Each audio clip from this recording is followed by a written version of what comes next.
हिमाचल की पहाड़ियों में एक नाम फुसफुसा कर लिया जाता है, गुल्लन। इसे कहानी मत समझना, क्योंकि ये कहानी नहीं, सौदा है। कहा जाता है कि हिमाचल प्रदेश के कुछ पुराने घरों में लोग भूत से नहीं डरते, उसे पालते हैं। लोकल बोली में इसे बाण कहा जाता है, पाला हुआ शैतान। इसे मिट्टी के घड़े में लाल कपड़े बांधकर अंधेरे कमरे में रखा जाता है। बदले में वो देता है दौलत, जमीन, दुश्मनों की बर्बादी, कोर्ट में जीत, खेतों में भरपूर फसल।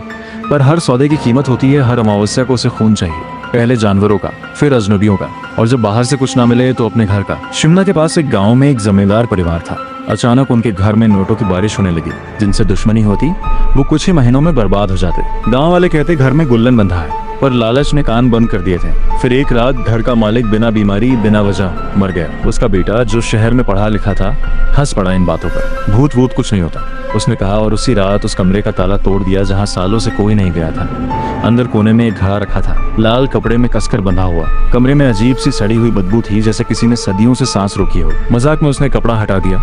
उस रात पहली आवाज आई छत पर नाखून घसीटने की, धीरे लंबी खरोंच। दूसरी रात गाय पागल हो गई, दीवार में सिर मारते मारते मर गई। तीसरी सुबह उसकी पत्नी आईने के सामने चीख पड़ी। उसके सारे बाल जड़ से झड़ चुके थे और पीठ पर छोटे छोटे गहरे नाखूनों के निशान थे, जैसे किसी बच्चे ने खेलते खेलते खरोच दिया हो। चौथी रात जब वो सो रहा था, उसे लगा कोई उसके सीने पर बैठा है।